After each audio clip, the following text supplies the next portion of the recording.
은혜 나눌 하나님의 말씀은 시편 138편 1절부터 8절까지 말씀입니다.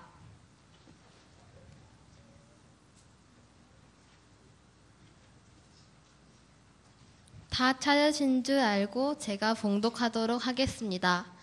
내가 전심으로 주께 감사하며 신들 앞에서 주께 찬송하리이다.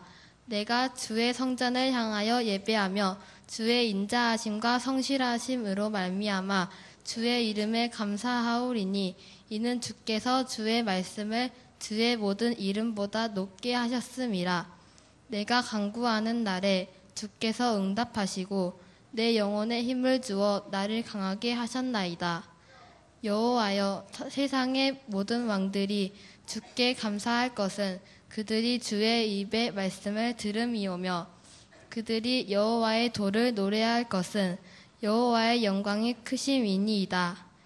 여호와께서는 높이 계셔도 낮은 자를 굽어 살피시며 멀리서도 교만한 자를 아심이니이다. 내가 환난 중에 다닐지라도 주께서 나를 살아나게 하시고 주의 손을 펴사 내 원수들의 분노를 막으시며 주의 오른손이 나를 구원하시리이다. 여호와께서 나를 위하여 보상해 주시리이다. 여호와여, 주의 인자하심이 영원하오니 주의 손으로 지으신 것을 버리지 마옵소서. 아멘. 감사합니다. 제가 읽는 것보다 훨씬 더 은혜스럽습니다.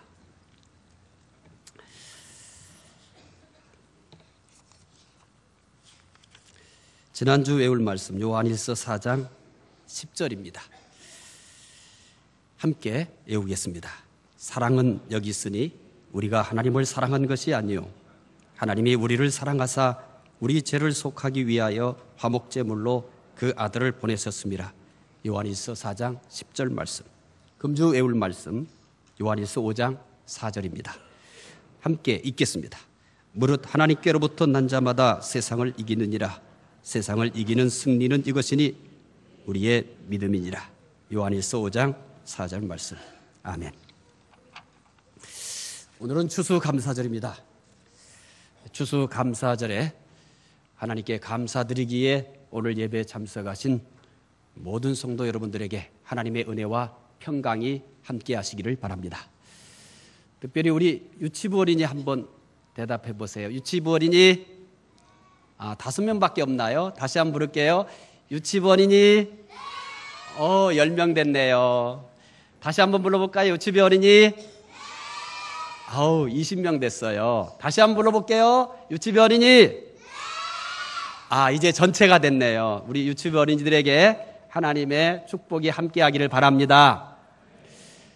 초등부 어린이 어디 있어요? 대답해 볼래요? 초등부 어린이 유치부보다 더 적네요. 다시 한번 불러볼게요. 초등부 어린이 조금 더 많아졌어요. 한 번 더 불러볼게요. 초등부 어린이 이제 전체가 대답했네요. 우리 초등부 어린이들에게도 하나님께서 축복해 주시기를 바랍니다. 여러분, 가치 있는 것을 얻는 것에는 반드시 불편함이 있습니다. 무슨 말씀인지 알아듣고 계시리라고 봅니다. 가치 있는 것을 쉽게 얻는 것은 없습니다. 가치가 더 높을수록 그것을 얻는 것에는 불편함이 많습니다. 가족이 함께 예배드리는 것, 이보다 더 하나님 보시기에 아름답고 가치 있는 예배가 없습니다. 좀 주변이 소란스럽더라도 또 아이들이 조금 이렇게 떠들더라도 그 모든 소리가 다 하나님을 찬양하는 소리로 더 큰 은혜가 되시기를 바랍니다. 특별히 우리 유치부 어린이 그리고 초등부 어린이 오늘 하나님께 우리 어른들과 함께 예배 드리는 거니까 여러분이 할 수 있는 최선을 다해서 한번 예쁘게 그리고 조용하게 한번 예배를 드려보십시오. 물론 참을 수 없을 때는 움직여도 되고 도저히 내가 입을 다물고 있겠어는 이게 병나겠다 그러면 떠드셔야 됩니다. 병이 나면 안 되니까. 그런데 병나기 전까지만 참으시고 또 병나기 전까지만 움직이지 말고 한번 하나님 앞에 제일 아름다운 모습으로 예배를 한번 드려보시기 바랍니다. 1940년대 있었던 일입니다. 1940년대 뭐 구체적인 설명을 하지 않더라도 그 시대는 참 우리 역사 속에서 어두운 시대였고 살기가 어려운 시대였습니다. 이때 경남 의령 지방에서 목회하는 한 전도사님이 있었습니다. 어느 날 잘 아는 목사님이 방문을 했습니다. 그 당시만 해도 농촌교회는 말할 수 없이 가난하고 어려운 처지였습니다. 목사님이 전도사님 가정을 방문한 때가 식사 시간이었기 때문에 점심을 대접해야 했습니다. 전도사님의 아내는 정성껏 음식을 준비해서 밥상을 들여왔습니다. 그러나 밥상 위에는 멀건 국물이 담긴 그릇과 김치 깍두기, 이 두 가지밖에 없었습니다. 국밥을 끓여온 것으로 짐작한 목사님은 아주 서운했습니다. 전도사이지만 목사인 자기보다 큰 교회를 심호하고 있고 무엇으로 보나 자기보다 나은 줄 알고 있는데 무슨 대접이 이런가 하는 생각이 들었습니다. 목사님은 속으로 괘씸한 생각이 들었습니다. 그래도 감사기도 해야 되지 않겠습니까? 괘씸한 생각을 가지고 감사기도하면 그 기도가 간단하겠습니까? 길겠습니까? 무르나 마나 하죠. 건성으로 간단하게 몇 마디 기도를 했습니다. 기도를 마친 후 목사님은 숟가락을 들어 국을 저었습니다. 그런데 숟가락을 통해서 전해지는 느낌이 이상했습니다. 그래서 떠보니까 고기 만두가 들어있지 뭡니까? 그 만두를 한 개 먹어보니 맛이 아주 일품이었습니다. 목사님의 얼굴이 갑자기 달라졌습니다. 아침에 핀 장미꽃처럼 활짝 웃으면서 말을 합니다. 전도사님, 기도 다시 합시다. 그리고 진짜 정성을 다해서 미안해가지고 기도를 다시 감사 기도를 했다고 합니다. 오늘 추수감사절입니다. 혹시 여러분 이 목사님이 겉만 보고 말이에요. 그게 다인 줄 알고 건성으로 감사할 생각을 하셨나요? 어쩌면 우리 가운데는 우리의 삶의 겉모양이 멀건 국물처럼 그렇게 1년을 살았을 수도 있습니다. 근데 그건 다가 아니죠. 그 안에 정말 값진 것이 숨어 있을 수도 있습니다. 겉은 멀건 국물 같지만은, 겉은 형편없는 것 같지만 그 내면에는, 그 속에는 하나님의 보배와 같은 뜻이 숨어 있을 수도 있습니다. 오늘은 추수감사절입니다. 어떻게 감사하고 있습니까? 오늘 본문은 다윗의 시입니다. 이 시에는 다윗의 감사가 담겨 있습니다. 다윗은 어떻게 감사할까요? 오늘 본문이 시편 138편 1절을 함께 읽어보겠습니다. 내가 전심으로 주께 감사하며 신들 앞에서 주께 찬송하리다. 다윗은 전심으로 감사드린다고 합니다. 온 마음으로 감사드린다는 것입니다. 어떻게 온 마음으로 감사를 드릴 수 있을까요? 마음에 조금이라도 원망이 있으면 불가능합니다. 마음에 감사로 가득할 때만이 가능할 일입니다. 다윗의 마음에는 감사로 가득했습니다. 마음에 가득한 감사는 전심으로 감사하게 된 것입니다. 다윗은 전심으로 감사합니다. 다윗이 전심으로 감사한 것은 순간적인 감정의 작용이 아닙니다. 또한 이례적인 것도 아닙니다. 생명력이 없는 습관에 의한 것도 아닙니다. 누가 억지로 시킨 것도 아닙니다. 다윗에게는 전심으로 감사할 수밖에 없는 이유가 있습니다. 다윗에게는 감사하지 않을 수밖에 없는, 감사할 수밖에 없는 불가항력적인 이유가 있습니다. 그러니까 다윗이 지금 전심으로 감사한다는 것은 그렇게 감사하지 않을 수 없는, 그렇게 감사할 수밖에 없는 그런 내용을 가지고 있는 겁니다. 다윗이 이렇게 전심으로 감사할 수밖에 없는 이유는 무엇일까요? 다시 시편 138편 2절을 읽어보겠습니다. 내가 주의 성전을 향하여 예배하며 주의 인자하심과 성실하심으로 말미암아 주의 이름에 감사하오리니 이는 주께서 주의 말씀을 주의 모든 이름보다 높게 하셨습니다. 다윗이 전심으로 감사한 이유를 발견하였습니까? 하나님의 인자하심 때문에 전심으로 감사하였습니다. 다윗이 전심으로 감사한 이유로 선택한 인자는 보통 단어가 아닙니다. 매우 중요합니다. 구약 성경에서 240회나 반복됩니다. 오늘 말씀에서 인자라고 번역한 단어는 히브리어로 헤세드입니다. 영어 성경에서는 자비로 번역한 성경도 있고 사랑으로 번역한 성경도 있습니다. 한글 성경은 인자로 번역한 성경도 있고 사랑으로 번역한 성경도 있습니다. 다윗이 선택한 인자라는 단어가 매우 중요한 이유는 하나님의 속성을 잘 나타내기 때문입니다. 인자는 하나님께서 전혀 자격이 없는 죄인에게 분에 넘치도록 부어주시는 사랑을 의미하는 것입니다. 그래서 사랑으로 번역한 성경들이 많습니다. 다윗은 자신은 아무 자격이 없는데 한없이 베풀어 주시는 하나님의 사랑을 받았던 것입니다. 아무리 생각해봐도 나는 그분의 사랑을 받을 자격이 없어요. 이 자격 없는 사람에게 하나님께서 아낌없이 부어주시는 그 사랑, 한마디로 얘기한다면 분에 넘치는 사랑이었습니다. 다윗은 죄 때문에 죽고 마땅한데 하나님께서는 오히려 사랑해 주신 것입니다. 다윗은 그 하나님의 사랑에 포로가 될 수밖에 없었습니다. 하나님의 사랑에서 벗어나는 것은 불가능했습니다. 일부러 하나님의 사랑에서 벗어나려고 해도 그 하나님의 사랑이 너무 커서 도저히 벗어날 수가 없었던 것입니다.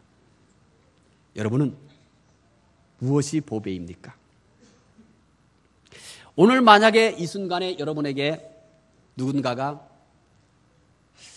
뭐가 보배죠? 이렇게 물었어요. 그때 여러분은 뭐가 보배라고 대답을 해주고 싶습니까? 땅을 보배라고 생각하는 사람도 있습니다. 집이 보배라고 생각하는 사람도 있어요. 돈이 보배라고 생각하는 사람도 있습니다. 금은 보석이 보배라고 생각하는 사람도 있어요. 능력이 보배라고 생각하는 사람도 있습니다. 건강이 보배라고 생각하는 사람도 있습니다. 대부분의 사람들은 이런 것을 보배라고 합니다. 다윗은 전혀 다른 것을 보배라고 합니다. 물론 이것을 보배라고 생각하는 사람은 없습니다. 이것이 보배입니다, 이렇게 얘기한 사람이 없어요. 다윗만 이것을 보배라고 합니다. 다윗이 보배라고 한 것은 무엇일까요? 시편 36편 7절을 읽어보겠습니다. 함께 읽겠습니다. 하나님이여, 주의 인자하심이 어찌 그리 보배로우신지요. 사람들이 주의 날개 그늘 아래 피하나이다. 다윗은 하나님의 인자하심이 보배롭다고 합니다.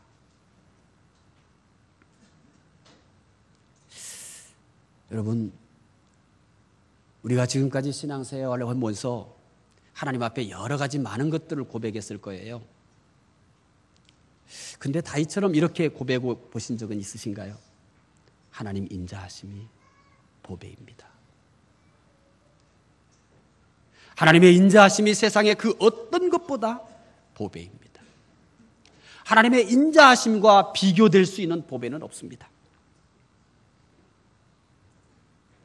다윗에게 보배는 금은 부하가 아닙니다. 권력도 아닙니다. 명예도 아닙니다. 다윗의 보배는 하나님의 인자하심입니다. 하나님의 인자하심보다 귀한 보배는 없습니다. 하나님의 인자하심이 가장 귀한 보배였습니다. 다윗은 자신의 모든 것이 하나님의 인자하심 때문이라는 것을 잘 알고 있습니다. 하나님의 인자하심이 없다면 다윗도 없습니다. 따라서 하나님의 인자하심이 보배일 수밖에 없는 것입니다. 그래서 다윗은 전심으로 감사할 수밖에 없었던 것입니다. 우리의 모든 것도 하나님의 인자하심 때문입니다. 태어난 것도 하나님의 인자하심 때문입니다. 지금까지 산 것도 하나님의 인자하심 때문입니다. 우리에게 있는 모든 것도 하나님의 인자하심이 원인입니다. 하나님의 인자하심은 우리에게도 보배인 줄로 믿습니다. 따라서 우리도 전심으로 감사할 수 있습니다. 여러분은 무엇이 가장 높다고 생각하십니까? 사람들이 어떤 것을 이야기할 때 하늘만큼 높다고, 하늘만큼이라고 이렇게 얘기합니다. 사람들이 생각하는 가장 높은 것은 하늘입니다. 저도 이 말씀을 깨닫기까지는 내 눈에 보이는 하늘이 제일 높은 줄 알았어요. 그래서 가장 높은 것을 얘기했을 때는 하늘만큼, 이것밖에 저는 생각하지 못했습니다.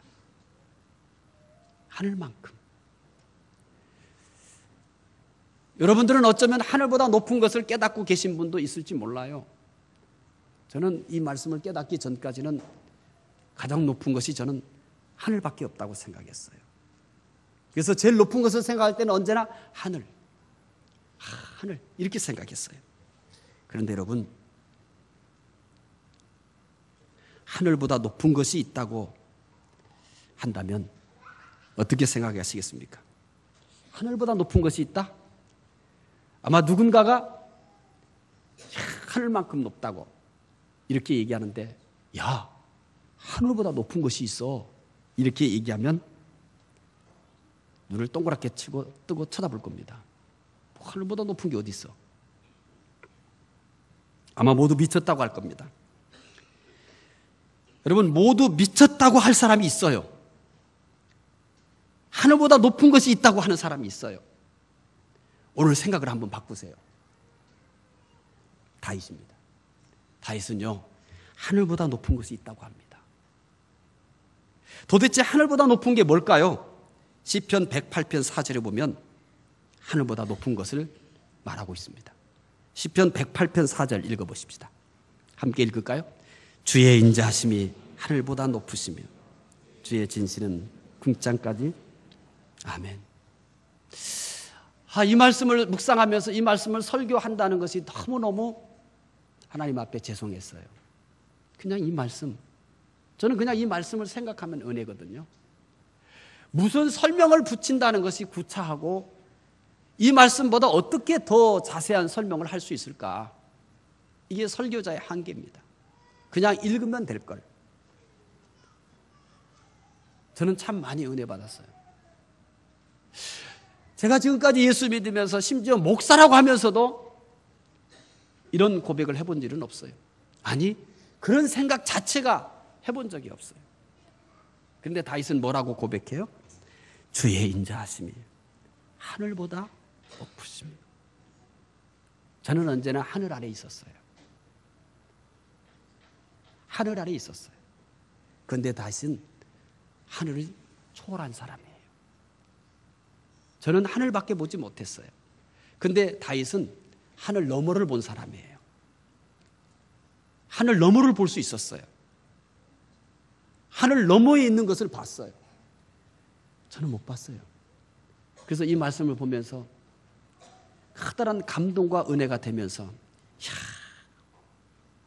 너는 아직도 멀었다. 너는 왜 아직까지도 하늘 너머를 보지 못하니? 너는 왜 하늘 너머에 있는 것을 보지 못하니? 이런 자책을 수없이 많이 했습니다. 다윗은 하나님의 인자하심이 하늘보다 높다. 다윗의 이 고백은 가공된 게 아니에요. 머릿속에서 짜낸 식구가 아니에요. 자신의 삶 속에서 체험한 겁니다. 그래서 이렇게 고백하고 싶어서가 아니라 이렇게 저절로 고백이 터져 나온 거예요. 하나님, 당신의 인자하심은 하늘보다 높습니다. 다윗은 죽을 위험이 참 많았습니다.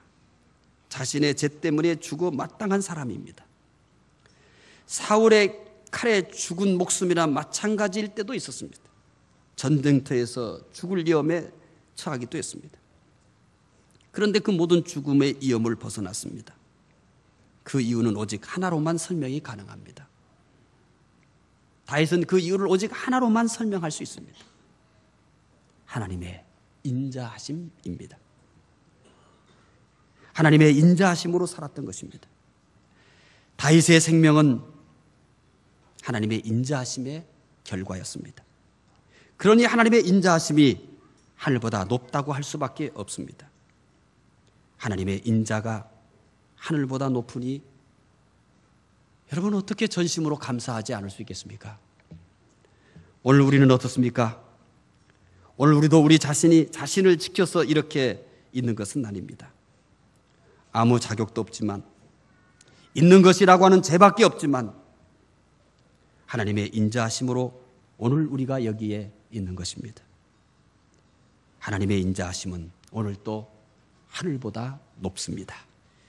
하나님의 인자가 하늘보다 높으니 전심으로 감사할 수밖에 없는 것입니다. 여러분은 무엇이 영원하다고 생각하십니까? 이성간의 사랑일까요? 이성간의 사랑은 18개월에서 24개월, 사랑의 유통기한은 18개월에서 24개월. 우리 뇌에서 분비되는 이성간에 느낄 수 있는 이 사랑의 감정, 이 뇌 분비물은 유통기한이 얼마라고요? 18개월에서 24개월밖에 안 됩니다. 한눈에 반했다고요? 딱 보는 순간 뭐가 통했다고요? 그 통한 것이 유통기한이 몇 개월이에요? 18개월에서 24개월입니다. 이렇게 얘기했더니 어떤 분이 아우 목사님 그 유통기한은 굉장히 그래도 긴 거예요. 제 유통기한은 아마 6개월도 안 갔을걸요? 이렇게 얘기해요. 그래서 결혼하기 전에는 반드시 저를 만나야 돼요. 이 유통기한 가지고서 결혼하려고 하는 사람들이 많거든요. 그러니까 안 되는 거예요. 근데 요즘은 유통기한이 짧아졌다고 그래요. 심리학자들이 다시 내 분비물을 좀 조사해 봐야 되겠어요. 왜냐하면 너무 우리가 오염된 걸 많이 먹어가지고 이 내 분비물이 요즘은 좀 이 유통기한이 짧아진 것 아닌가 그렇게 생각해요. 이거 다시 조사해야 될 것 같아요. 이성간의 사랑? 그럼 건강? 아니란 걸 아시죠? 아니란 걸 아시잖아요. 오늘도 한 권사님이 부지런히 섬기면서 달마다 다르다고 그래요. 작년 다르고 올해 다르고 지난달 다르고 이번 달 다르다고. 그래서 제가 놀려줬어요. 권사님 그렇게 날마다 좋아져요? 그렇게 날마다 회춘하세요? 그랬어요. 아름다운 몸매일까요? 연세 드신 분들 중에 여기 계신 분들 중에 과거 처녀 때 생각해 보면은 물찬 제비와 같이 그렇게 아주 가느다란 허리 가지고 계셨던 분들 허다해요. 아마 다 물어보면 나도 소시 때 뭐 한몫했다고, 내 뒤에 따라다니는 남성들이 술을 헤아릴 수 없다고 그렇게 말하는 분들 많을 거예요. 그럼 명예일까요? 다 내려와야 됩니다. 이런 것을 영원하다고 생각하는 사람은 없습니다.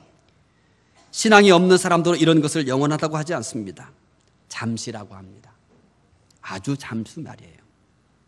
그래서 바람 같다고 합니다. 안개 같다고 합니다. 꽃과 같다고 합니다. 그런데요, 다윗은 영원한 것이 있다고 합니다. 다윗은 무엇이 영원하다고 할까요? 시편 103편 17절을 보시면서 다윗이 영원하다고 고백하는 게 뭔지를 살펴보시기 바랍니다. 함께 읽겠습니다. 여호와의 인자하심은 자기를 경외하는 자에게 영원부터 영원까지 이르며 그의 의는 자손의 자손에게 이르리니. 다윗은 하나님의 인자하심이 영원부터 영원까지 이른다고 합니다. 또한 자손의 자손에게 이른다고 합니다. 한마디로 하나님의 인자하심은 영원하다라고 말합니다. 오늘 본문인 시편 138편 8절에서도 같은 고백을 하고 있습니다. 함께 읽어볼까요? 여호와께서 나를 위하여 보상해 주시리다. 여호와여 주의 인자하심이 영원하오니 주의 손으로 지으신 것을 버리지 마옵소서. 아멘. 다윗은 사랑도 변하고 우정도 변하고 건강도 변하고 명예도 변하는 것을 모두 경험했습니다. 그런데 모든 것이 변해도 변하지 않는 것을 보았습니다. 하나님의 인자하심은 변하지 않았습니다. 다윗이 성공할 때도 하나님은 인자하셨습니다. 다윗이요 실패했을 때도 그분은 인자하셨습니다. 다윗이 바르게 살 때도 하나님은 인자하셨습니다. 그런데 다윗이 실수했을 때도 하나님은 인자하셨습니다. 그래서 다윗은 하나님의 인자하심이 영원하다 이렇게 고백하고 있는 것입니다. 하나님의 인자하심이 영원하니 전심으로 감사한 것입니다. 세상이 쉬지 않고 변합니다. 우리 또한 쉬지 않고 변합니다. 그러나 하나님의 인자하심은 변하지 않습니다. 하나님을 가까이 할 때도 인자하십니다. 우리가 하나님을 멀리 할 때도 하나님은 인자하십니다. 내가 하나님을 멀리 할 때 하나님께서 내게 거칠한 것 같죠? 그건 내 감정입니다. 내가 멀리 했을 때 내가 느끼는 감정이에요. 그런데 내가 느끼는 감정과 상관없이 내가 멀리 할 때도 하나님은 인자하세요. 아니, 내가 가까이 할 때보다도 하나님은 내가 멀리 할 때 더 인자하신 분입니다. 하나님의 인자하심은 영원합니다. 오늘 우리가 여기에 있는 것은 하나님의 영원한 인자하심 때문입니다. 우리가 하나님 앞에 설 때까지 하나님은 영원히 인자하실 것입니다. 하나님의 인자하심이 영원하니 전심으로 감사하는 것이 마땅합니다. 다윗만큼 하나님의 인자를 노래하며 감사한 사람은 없을 것입니다. 다윗은 전쟁 영웅입니다. 당시 가장 강한 군대를 가지고 있었습니다. 또한 가장 강력한 왕권을 가지고 있었습니다. 그러나 그 어떤 것도 다윗의 마음을 사로잡지 못했습니다. 다윗의 마음을 사로잡은 것은 오직 하나입니다. 하나님의 인자하심입니다. 그래서 다윗은 하나님의 인자하심이 보배롭다라고 말합니다. 하나님의 인자하심은 하늘보다 높다라고 합니다. 하나님의 인자하심은 영원하다고 합니다. 다윗은 하나님의 인자하심 때문에 산 사람입니다. 그래서 하나님의 인자하심에 전심으로 감사드린 것입니다. 금년 추수 감사절에 우리도 다윗처럼 하나님의 인자하심에 전심으로 감사할 수 있게 되기를 바랍니다. 기도하겠습니다. 하나님, 감사합니다. 다윗은 하나님의 인자하심에 전심으로 감사한다고 합니다. 하나님의 인자하심은 보배롭고 하나님의 인자하심은 하늘보다 높고 하나님의 인자하심은 영원하기 때문에 전심으로 감사한다고 합니다. 하나님, 금년 추수 감사절에 우리 모든 성도들도 하나님의 인자하심에 전심으로 감사할 수 있게 하여 주시옵소서. 감사하며 예수 그리스도 이름으로 기도드리옵나이다.